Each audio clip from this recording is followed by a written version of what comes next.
जय हिंद प्यारे बच्चों। स्वागत है आप सभी को आपके परिवार मिथिलेश जीएस एकेडमी में। दोस्तों, तो आप जुड़ चुके हैं हमारे साथ पढ़ने के लिए जीके जीएस का शानदार प्रश्न। बच्चों, मैं लेकर के आ चुका हूं आप सभी बच्चों के समक्ष लूसेंट किताब का निचोड़ समान अध्ययन। बच्चों, जीके का 100 महत्वपूर्ण प्रश्न। ये बच्चों रिवीजन के लिए सभी बच्चे जुड़ जुड़ जाइए, क्योंकि आप लोग अगर बच्चे कम्पिटिटिव एग्ज़ाम की तैयारी करते हैं तो कहीं ना कहीं फाउंडेशन क्लास आपने किए होंगे। तो मैं उन फाउंडेशन क्लास वाले बच्चों को कहना चाहूँगा कि आप रिवीजन के लिए आप हमारे साथ जुड़ गए हैं, ताकि प्रश्न जो है पीछे भूल गए हैं वो सीख सीख जाएं, याद हो जाए, और कुछ ऐसे नए नए जो पॉइंट होंगे वो आप सीख सकें।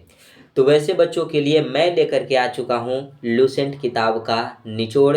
तो एक बार सभी बच्चे चैनल को सब्सक्राइब करके जुड़ जाइएगा मिथिलेश जीएस एकेडमी के साथ। पिछले 15 सालों के बच्चों महत्वपूर्ण प्रश्न लेकर के आ चुके हैं, जो कहीं ना कहीं किसी न किसी कम्पिटिटिव एग्जाम में पूछे गए हैं। तो हर एक प्रश्नों के बच्चों हर एक पहलू पे हम चर्चा करने के लिए लेकर के आए हैं। तो इसके पहले जो क्लास चला था बच्चों, उसमें हमने 161 नंबर प्रश्न तक करा रखा है। 161 बच्चों, और ये चलेगा 162 से लेकर के 200 प्रश्नों तक, यानी कि लगभग 30 प्रश्न बच्चों इस सेशन में चलेगा। ऐसे मैं 20 से 25 प्रश्न एक सेशन में कराता हूँ। तो सभी बच्चे बेहतरीन तैयारी के लिए हमारे साथ जुड़ जाएंगे। चैनल को बच्चों सभी बच्चे सब्सक्राइब कर लेंगे, और साथ ही साथ मेरे भाई घंटी को दबाकर बेल आइकन को ऑल पे सेट कर लीजिएगा। ठीक है। सेशन अच्छा लगे तो लाइक करें, जिन बच्चों को अच्छा ना लगे वो डिसलाइक करेंगे, और अपने दोस्तों के पास, भाई बहन, रिश्तेदारों के पास, सगे संबंधियों के पास शेयर कर देंगे। तो चलते हैं, आज का सेशन स्टार्ट करते हैं। 1757 में प्लासी का युद्ध भारत के किस क्षेत्र में लड़ा गया था? देखिए, 1757 में हुआ था बच्चों प्लासी का युद्ध। ठीक है, पूछा जाएगा आपसे कि प्लासी का युद्ध कब हुआ था, तो 1757 ईस्वी में। अगर पूछ दिया जाए बच्चों कि बक्सर का युद्ध है, बक्सर का युद्ध कब हुआ था, ये आप बताइए। फिर पूछ दिया जाएगा आपसे बच्चों कि पेरिस की संधि कब हुई थी? पेरिस की संधि, पेरिस की साथियों संधि कब हुई थी? तो ये दो प्रश्न आप लोग जल्दी से बताइएगा, फटाक से बताइएगा सभी बच्चे। अब देखिएगा बच्चों, क्वेश्चन पे चलते हैं। तब तक आंसर आप सभी बच्चे का कमेंट बॉक्स में आ जाना चाहिए। मैं कमेंट देखूंगा बच्चों क्लास खत्म होने के बाद सभी का, और रिप्लाई सभी बच्चों का दूंगा। प्लासी का जो युद्ध हुआ था बच्चों, वो पश्चिम बंगाल क्षेत्र में लड़ा गया था। कहाँ लड़ा गया था दोस्त? पश्चिम बंगाल में। पश्चिम बंगाल जानते हैं चावल के उत्पादन के लिए जाना जाता है। चावल का उत्पादन सबसे अधिक होता है यहाँ पे दोस्त। जूट का उत्पादन सबसे अधिक होता है। ठीक है ना, क्लियर है। पश्चिम बंगाल में गंगा नदी को भागीरथी के नाम से जाना जाता है।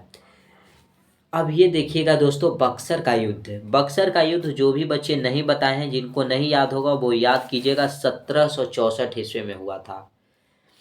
आगे आता है पेरिस की संधि, जो कि 1763 ईस्वी में हुई थी, पेरिस की संधि। और 1764 ईस्वी में बक्सर का युद्ध हुआ था। 1757 ईस्वी में प्लासी का युद्ध हुआ था बच्चों। क्लियर है? तो सभी बच्चे बताइएगा। 1761 ईस्वी में बच्चों, 1761 ईस्वी में पानीपत का तृतीय युद्ध हुआ था। पानीपत का मेरे दोस्त थर्ड युद्ध हुआ था, थर्ड युद्ध हुआ था। क्लियर है ना? बताइएगा। अगर बच्चों क्लास से आपको प्रॉब्लम हो, कोई क्वेश्चन में डाउट हो, तो आप बेहिचक पूछ सकते हैं कमेंट बॉक्स में। ठीक है मेरे भाई, तो चलिए अगले प्रश्न की ओर चलेंगे। सभी बच्चे ध्यान दीजिएगा। प्रश्न कहता है दोस्तों कि पुस्तक दी एंचेस्ट्रेस्ट ऑफ फ्लोरेंस किसकी लिखी है? तो ये बच्चों बिलसंग सारंग की लिखी हुई है, बिलास सारंग की लिखी हुई पुस्तक है बच्चों। ठीक है।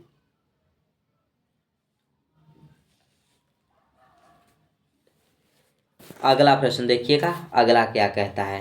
प्रश्न है मेरे भाई, किसी अर्थव्यवस्था में सामान्य कीमत स्तर में निरंतर वृद्धि को खालिस्तान कहा जाता है? तो मुद्रास्फीति कहलाता है बच्चों। जब किसी अर्थव्यवस्था में सामान्य कीमत की स्तर में निरंतर वृद्धि हो, यानी कि वही वस्तु 50 की है। अगर इसमें बच्चों निरंतर वृद्धि हो रही है, 50 से 60 हो गया, 65 हो गया बच्चों, 80 हो गया, निरंतर वृद्धि हो रही है तो इसे मुद्रास्फीति कहेंगे। ठीक है ना। अगला प्रश्न मेरे भाई, कितना भागोगे यार। पूछा गया है कि नेहरू ट्रॉफी किस खेल से संबंधित है। नेहरू ट्रॉफी जो है बच्चों वो बताइएगा सभी बच्चे, किस खेल से संबंधित है। अब ये देखिए, इसका तो आंसर है, बच्चे कहेंगे कि सर आंसर तो दिया गया है तो आप क्यों पूछ रहे हैं, तो हॉकी से संबंधित है बच्चों। क्वेश्चन इसलिए पूछते हैं कि अगर जो आपको याद रहे, आप अगर कमेंट करेंगे तो आपका रिवीजन हो जाएगा साथियों, और वो हमेशा याद रहेगा। जिन बच्चों को याद नहीं होगा वो अगर टाइप करते हैं तो उनको याद रहेगा कि हमने कमेंट बॉक्स में क्या टाइप किया था। ठीक है। अब ये देखिए हॉकी बच्चों, हॉकी जो है भारत का राष्ट्रीय खेल है। अगर पूछ दिया जाए भारत का राष्ट्रीय खेल क्या हो जाता है तो ये हॉकी हो जाता है।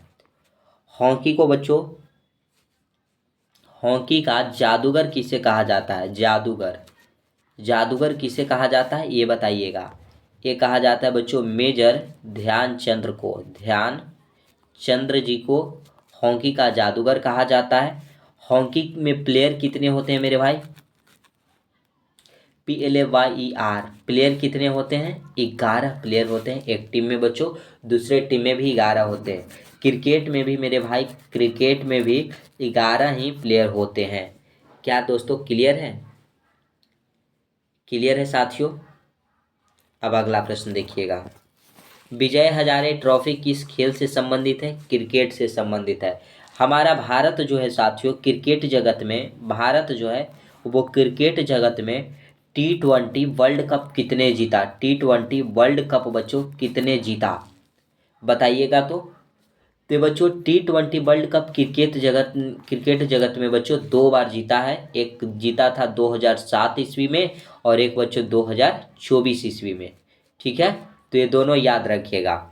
जब 7 में हमारा भारत विजय हुआ था उस समय कैप्टन जो थे वो MS धोनी थे, MS धोनी कैप्टन थे।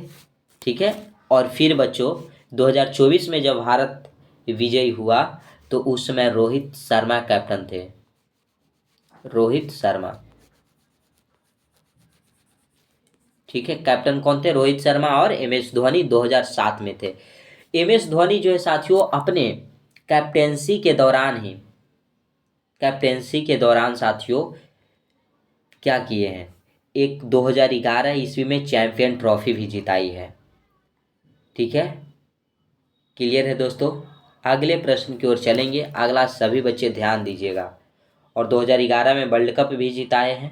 हमारे देश के पास 2 वर्ल्ड कप हैं।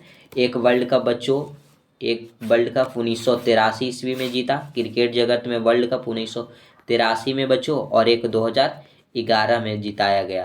तो ये MS धोनी की कैप्टेंसी में, MS धोनी की कैप्टेंसी में, और 1983 में जो हुआ था बच्चों कपिल देव की कैप्टेंसी में, कपिल देव की कैप्टेंसी में जीता था। ODI बच्चों जो 50 ओवर की होती है ना मैच, उसका बच्चों ट्रॉफी था वर्ल्ड कप। इस बार तो हार गया था ऑस्ट्रेलिया के साथ 2024 में रोहित शर्मा की कैप्टेंसी में। अगला प्रश्न, किसने दलित वर्ग संघ की स्थापना की, तो डॉक्टर VR अंबेडकर बच्चों दलित वर्ग संघ की स्थापना किए। ठीक है, इनको संविधान का जनक कहा जाता है, जनक बच्चों संविधान का, संविधान का बच्चों जनक अगर आपसे पूछ दिया जाए तो डॉक्टर भीमराव अंबेडकर हो जाएंगे। प्रारूप समिति के अध्यक्ष पूछ दिया जाए, प्रारूप समिति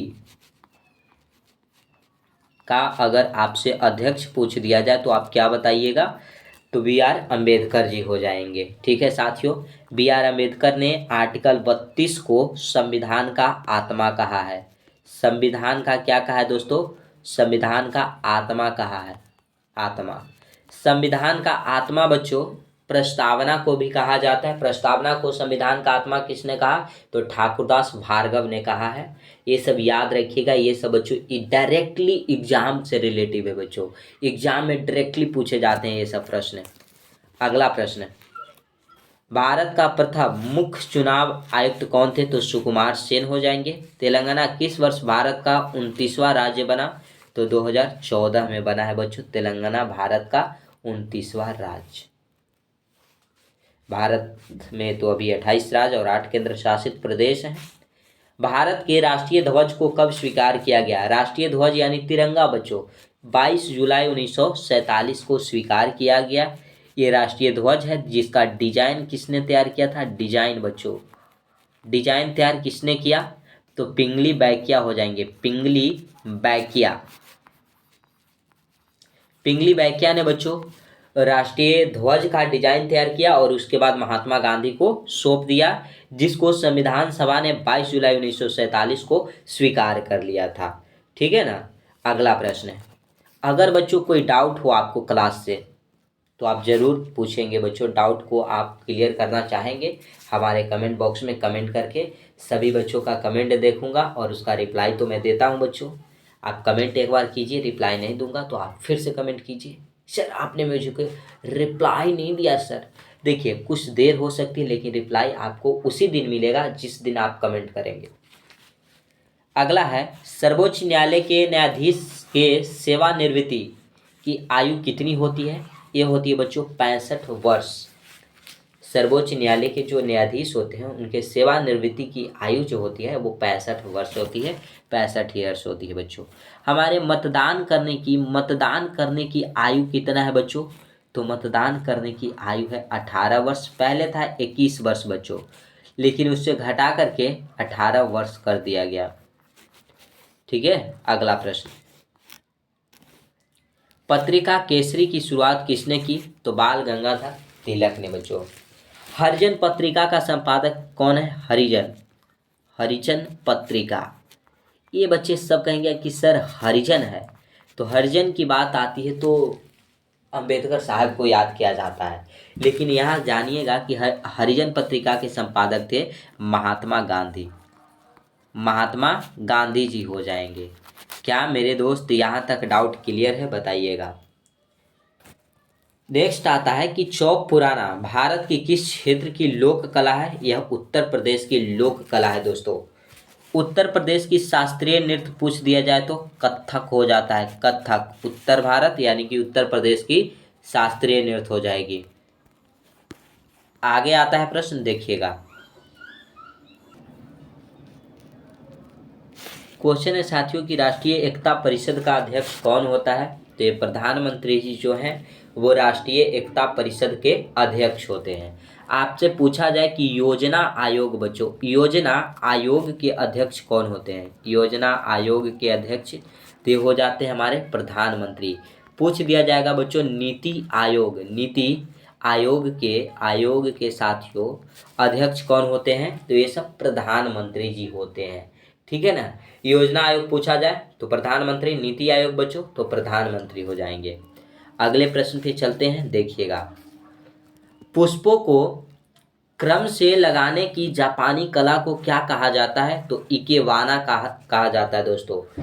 पुष्पों को यानी कि फूलों को क्रम से लगाने की जो जापानी कला है उसे इकेवाना कहा जाता है। क्लियर है ना।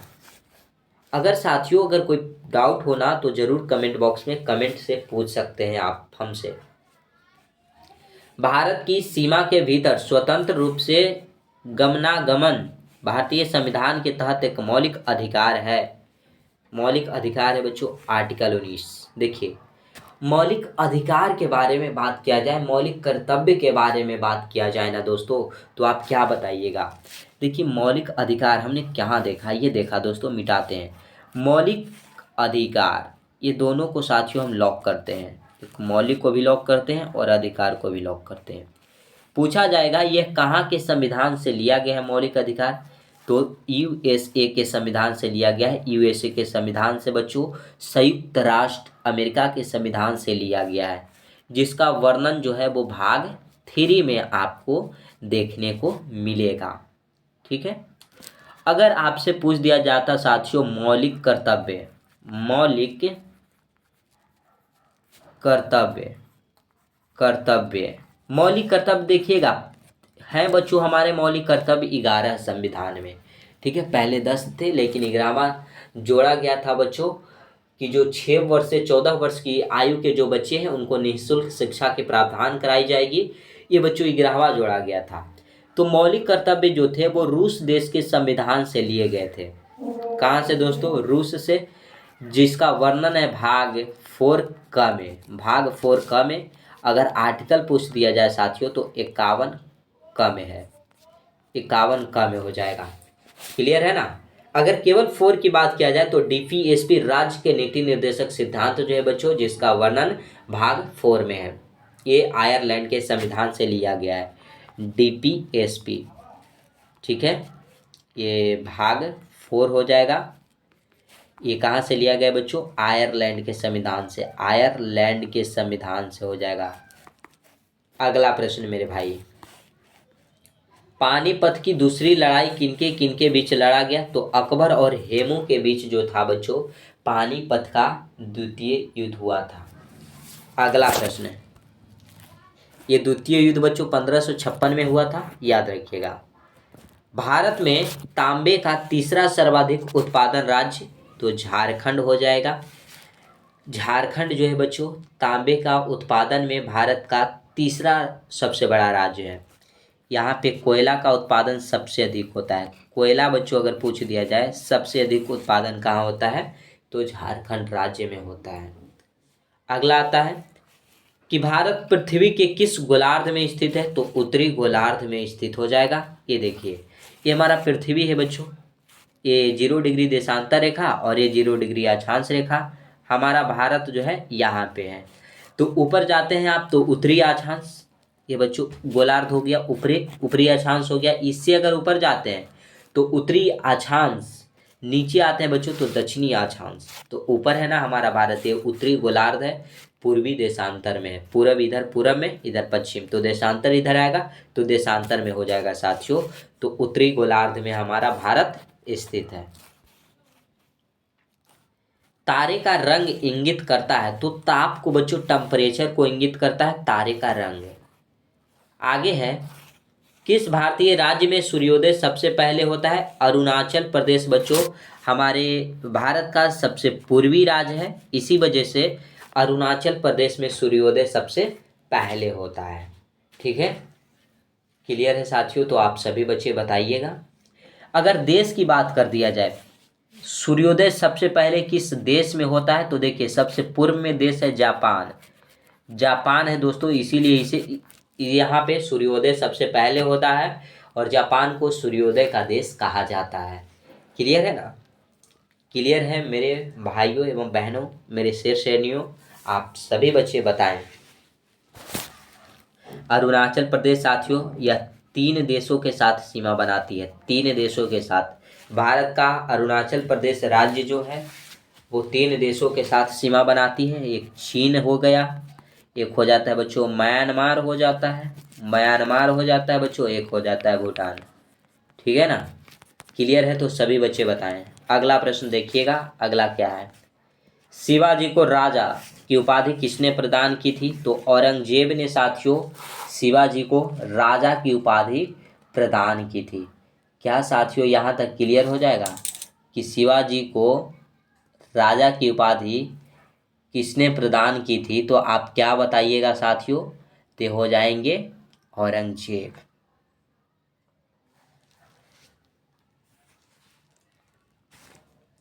चलेंगे साथियों अगले प्रश्न की ओर, अगला ध्यान दीजिएगा।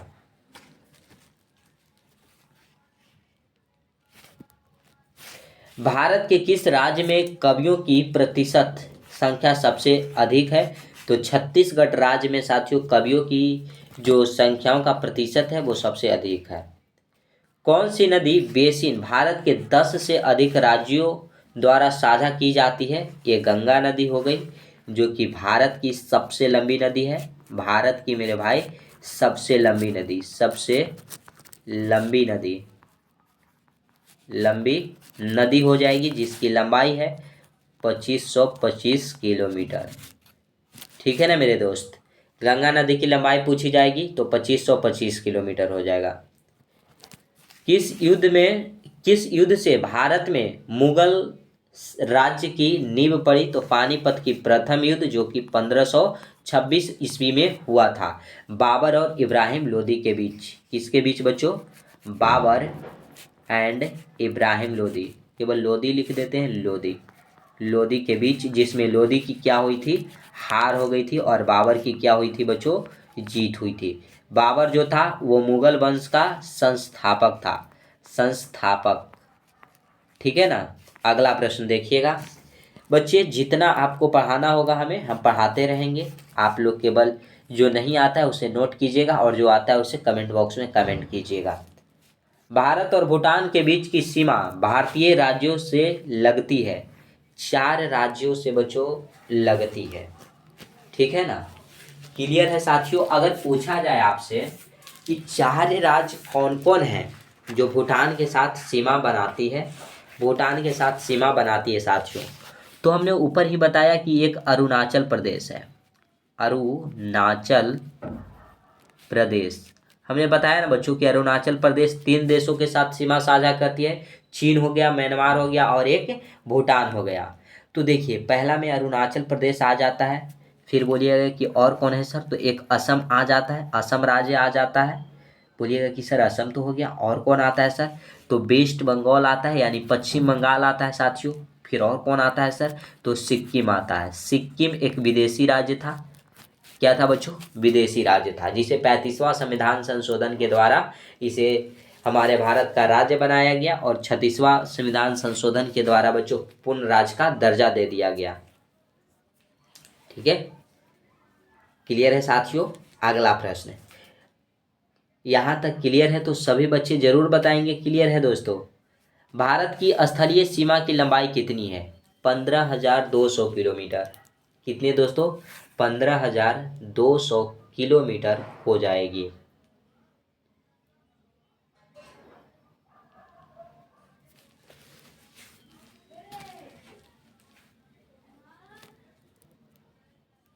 अगला प्रश्न देखिएगा। अगर बच्चे आपसे जो स्थलीय सीमा पूछा, अगर जलीय सीमा पूछ दी जाती तो जलीय सीमा की लंबाई 6100 किलोमीटर हो जाता है। ठीक है ना। अगर द्वीप सहित पूछ देता, अंडमान निकोबार और लक्षद्वीप सहित, तो 7516.5 किलोमीटर हो जाएगा। ये सब याद रखिएगा, ये सब छोटा मोटा प्रश्न है बच्चों जो एग्जाम में आते हैं। बृहस्पति ग्रह पर लाल धब्बे किस संकेत के सूचक है? तो अशांत बादल के बच्चों सूचक हो जाते हैं। इल्बर्ट बिल विवाद किस वायसराय के कार्यकाल में उभरा था? तो रिपन के कार्यकाल में बच्चों उभरा था। ठीक है, रिपन बच्चों, जिसने भारत में सफल जनगणना करवाई थी, सफल जनगणना 81-82 में, 1981-82 में बच्चों जो सफल जनगणना करवाया था वो रिपन करवाया था। ठीक है,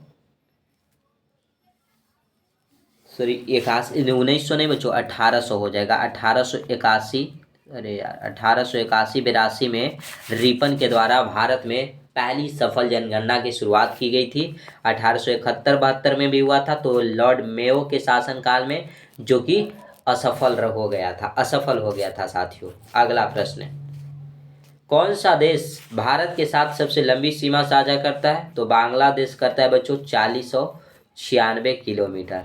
ठीक है, 7 ऐसे देश हैं जो भारत के साथ स्थलीय सीमा साझा करता है। और कौन कौन से देश हो जाएंगे साथियों, अगर ये जानना चाहते हैं आप लोग तो जरूर बोलिए, मैं बच्चों बताता हूँ आप सभी को।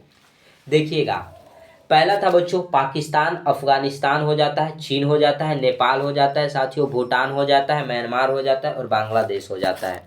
ये 7 देश हैं। पहला में आता है आपका पाकिस्तान, हमारा छोटा बेटा पाकिस्तान। दूसरा दोस्तों अफगानिस्तान, अफगानिस्तान हो जाता है।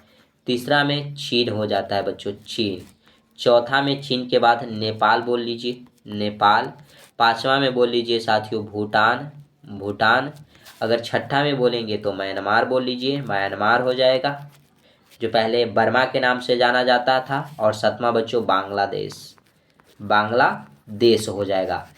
ये जो 7 देश है वो भारत के साथ स्थलीय सीमा साझा करता है, जिसमें बांग्लादेश सबसे लंबी सीमा साझा करता है 4096 किलोमीटर, और सबसे छोटी अफगानिस्तान बच्चों 199 किलोमीटर। अगला प्रश्न देखिएगा, भारत का दक्षिणतम नोक केप कोमोरिन है। भारत का दक्षिणतम नोक पूछा गया है बच्चों मुख्य भूमिका। अगर उत्तरी नोक पूछ दिया जाए, उत्तरी नोक क्या हो जाएगा, तो इंदिरा कौल होता है, इंदिरा कौल हो जाएगा बच्चों। अगर आपसे पूर्वी नोक पूछ दिया जाए तो किबिथू हो जाता है, किबिथू, किबिथू। अगर आज आपसे पश्चिमी पूछ दिया जाए, पश्चिमी बच्चों, पश्चिमी नोक पूछ दिया जाए तो गुहार मोती होता है, गुहार मोती। तो मेरे भाई यहाँ तक क्लियर है, सभी बच्चे बताएंगे। क्लियर है दोस्तों, तो सभी दोस्त बताइएगा क्लियर है तो। और दक्षिणी नोक कैप कोमोरिन हो जाएगा। अगला प्रश्न है, साथियों कि हड़प्पा के लोग की सामाजिक पद्धति खाली स्थान थी उचित सतमावादी। ठीक है, उचित सतमावादी जो था बच्चों, वो हड़प्पा के लोगों की सामाजिक पद्धति थी।